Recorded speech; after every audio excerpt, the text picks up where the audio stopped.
Watch how day 145 of the YSL trial started today. 27, 26, It's crazy. 19. If the court wants me to remove 4, I can do that. I do not have a problem doing that. It is not what the court wants or doesn't want, although the court does want attorneys who know how to try a case. But my rulings are based on the rules of evidence, okay? Child, when I tell you that I would have quit, Because who are you talking to? I'm not a lawyer, but in case you missed day 145 of the YSL RICO trial, let me recap it for you. So the first witness was an ATF agent who testified about a 2015 incident, which is also an overt act, in which Diamante Kendrick, aka Yak Gotti, and Martinez Arnold, aka Duke, who also took a plea deal for this case back in December 2022, they both were pulled over for a traffic violation and then they ran. On that given night, we were patrolling Confederate Avenue coming up to Boulevard, and we witnessed a vehicle make a traffic infraction. To my recollection, they were in the left-hand turn lane of Confederate Avenue, and they proceeded into the right-hand turn lane to turn right, so they made a right-hand turn from that lane without signaling. Are you in a marked patrol vehicle? Yes, we're in clearly marked Atlanta police uniform. Me and my partner, because it is dark at night, we would take the spotlight and illuminate the interior of the vehicle from the back to be able to see the individuals inside and kind of assess what they're doing. We observed the two individuals inside the vehicle begin to shift around a lot and turn around and continually look at us.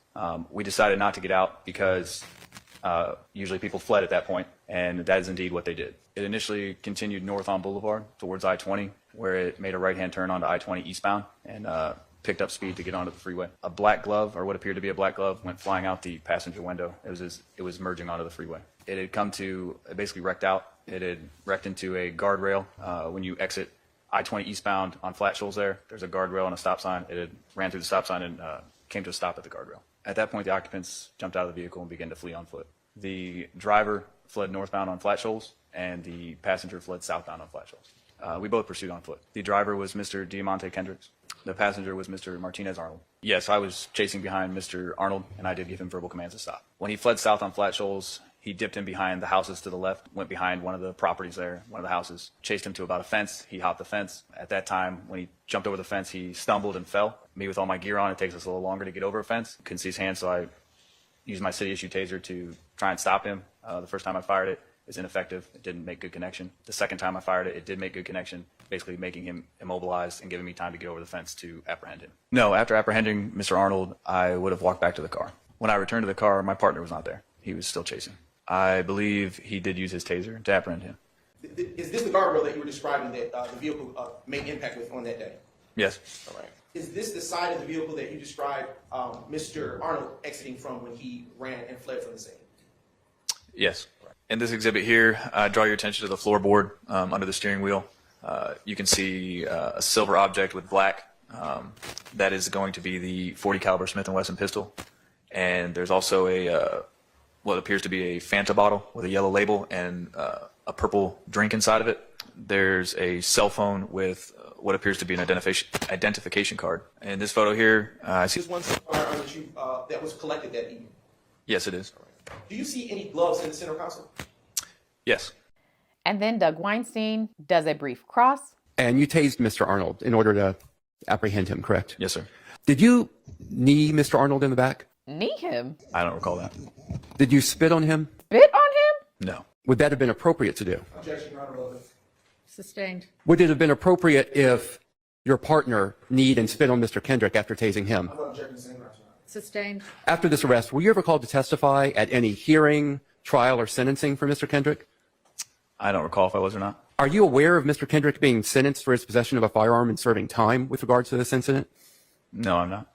Okay, thank you. I have no further questions. The next incident discussed has to do with the death of an innocent 25-year-old woman named Tiara Jones, who lost her life after a car opened fire on her car while she was giving Shannon Stillwell and the mother of his child a ride. Now, after the incident, Shannon initially didn't give up much information to the police, but after some time, he eventually said that Shell Kell and 2 other IF gang members were responsible for the incident. Those 3 people were initially charged, but after further investigation, the charges against Shell Kell were dropped. Now, even though Shannon was a victim in this incident, the state wants to bring this in to show more evidence that there was a war going on between the two gangs. And also because after Shannon initially gave those 3 names, he later recanted his story and said he doesn't know who was responsible for what happened. And the state is arguing that the reason he recanted that story is because once the people who were charged in the case received their discovery packets, they got to see Shannon's interview identifying them as the people who were responsible, and then they posted it online. That was a lot of context, but just watching, it'll come together. Were you the lead detective on the murder of Tiara Jones? Yes, I was. I believe the date was September 26, 2015. I was initially told to go to the intersection of Hank Aaron and Milton. And when I got to that intersection, of course, I saw an accident. At that location, there was only one victim. That was actually a deceased young lady by the name of Tiara Jones. And it was brought to my attention that there were 2 more victims, and they were taken to Grady Hospital. The 2 other victims, female front passenger, her name was Shakoya Duncan, and the back passenger was Shannon Jackson. They thought it was just an accident. As a result, the hit and run unit came and they responded. So they initially processed the crime scene. And then some officers took note of some defects in the rear lift gate, which they thought it might have been from a projectile. And as a result, they started looking for shell casings, which they found. And because they found that, that's when they called me and asked that I respond. So what I did was after I left this crime scene, I went to the hospital to hopefully try to speak to the 2 that were alive. Shakoya Duncan, she had a severely injured leg. So she was in the process of going to have surgery. And Shannon Jackson had, if I'm not mistaken, a lung and a rib injury. I spoke with both of them briefly, again, given their condition. I didn't want to have a detailed interview, so I spoke with them briefly. The next thing I did was, of course, try to do some research on the individuals that were inside the vehicle. Did you ever have any consultation with anyone in the Atlanta Police Department gang unit to assist you in this investigation? I did, within the first 1 or 2 days of the initial investigation. We went back to the hospital to actually go speak with Shakoya Duncan and Shannon Jackson, and I brought those detectives with me to assist. With me was Detective Dennis, Detective Gaither, and Detective Edwards. What did you do next in your investigation? I spoke to a lot of different people who knew the family of the deceased and, of course, knew the surviving victims. Part of those investigative steps, myself and another detective went to try to find cameras in all those businesses, and we were able to find some cameras in a few of those businesses over there. A specific vehicle was of interest to me, specifically a red Camaro. I reached out to the place of business to see if we can try to get surveillance footage. Can you help orient for the jury people of interest in this investigation that are depicted in 26 Triple Delta Papa? Gentleman right here, Jamal Ward. The young lady sitting next to him is Archillian Bennett. This young man right here, I forget how to pronounce his first name, but his first initial is D. His last name was Lewis. This gentleman right here is Bobby Hardy, a.k.a. Smoke. Now, Investigator Griffin, did you ever have a third conversation with Shannon Stillwell? I did. Was he a victim, a witness, a suspect? What was he? No, Shannon Jackson is, matter of fact, a victim in this case. Were you able to get more information in that interview than you were prior? I was. Did Shannon Stillwell give you any clarity about what happened before they got to 1192 prior? He did. It was pretty organic, meaning he was just going to go pick up his child, and en route to go do so, they wanted to get something to eat. Mrs. Tiara Jones was the driver, and Shakoya Duncan was the front passenger. When they got to that location, he, meaning Mr. Jackson, went inside to get his food. He waited inside for his food to get done, and while he was inside waiting for his food, that's when he took note of the red Camaro and the individuals that were inside of that red Camaro. At the gas station, he specifically said he recognized Bobby Hardy, which is Smoke, and Jamal Ward, which is Merrill. Were those 2 individuals in that Instagram photograph we had displayed a few moments ago? Yes, they were. Again, he noted that they were there, number one, and he noted that Mr. Bobby Hardy actually approached the vehicle and spoke with either Tiara Jones or Shakoya Duncan. Again, he kept making reference to that's where they hang out at. So I got the impression from the interview, he was just aware of them being present. He was not friendly. Again, I don't want to give the impression that he was like on edge, but he, as he expressed to me, he was just aware of them, and they're not friends, they're not associates. And again, he took note of them. So he got his food and walked back to the vehicle. And at that time, that's when Mr. Shakoya Duncan decided to go into the store that Mr. Jackson had just left. Once they all finally got back into the car, he said that they drove off. I think the Camaro had left first and went to the left. And when they got into their vehicle, the driver was instructed to turn right, which would be north on Pryor. And they were going back to where he lived. Did he ever identify for you other people that he believed were either in that red Camaro or close by at the gas station? Yes, he did. Who were the people he identified? He identified Bobby Hardy, Jamal Ward, and Kelvin Watts. What did he describe about what he remembered while they were driving after leaving the gas station but before any shooting took place? What he described was seeing the red Camaro coming down at a fast rate of speed. And then he said when he turned the corner, he heard a large revving of an engine. And he said he just took note of the headlights, that it looked like the Camaro that he had saw at the gas station. After that interview, what else did you do in your investigation? Well, I did obtain warrants for the 3 individuals that the victim identified, but the investigation continues. Did you ever become aware of any of the individuals that an arrest warrant was taken out of that were not indicted? That is correct. Who was that individual? Kelvin Watts. What is the handle associated with this account? It would be YFNBC_Nutlife, NUTLIFE. That's a picture of the victim, Shannon Jackson. Is this from what you just referenced, your report of 29 Triple Delta Papa on the left? Yes, that's the image from my police. Was this of concern to you when you saw this?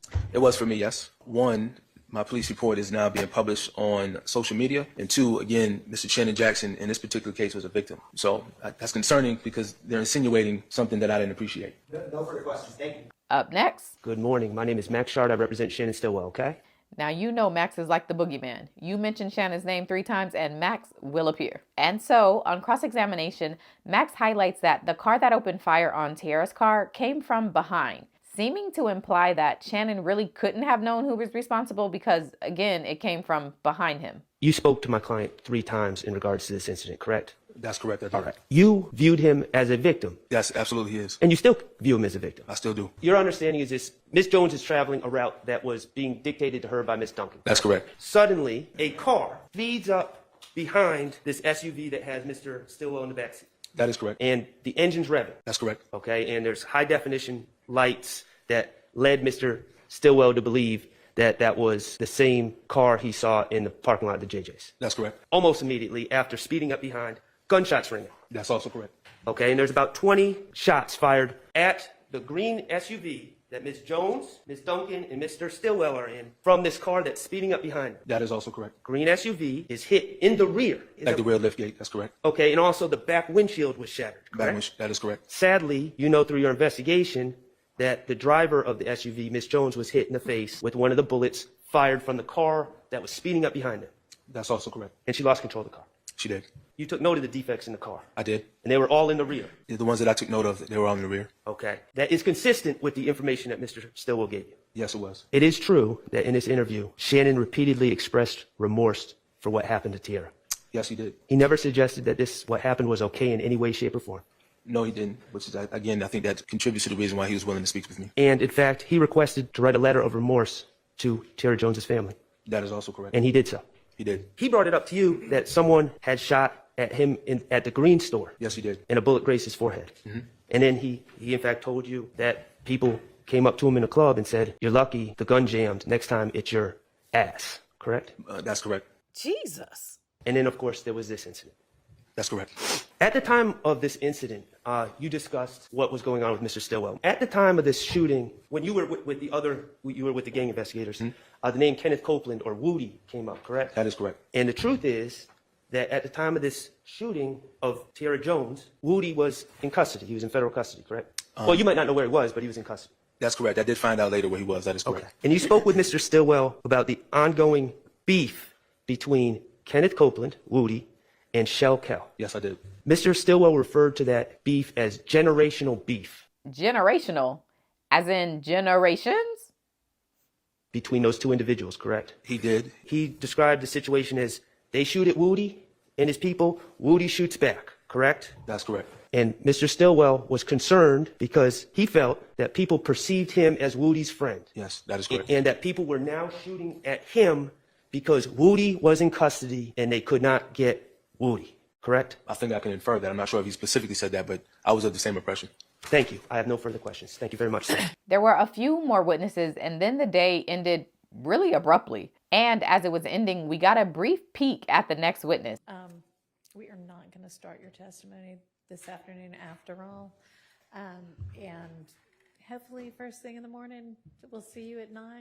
Do you want to just let the jury know that we're finished for the day? Detective Dennis? Laura, could you do that? I have the information about why. I don't know if it's okay to share with everybody the information about why. I'm kind of looking at you.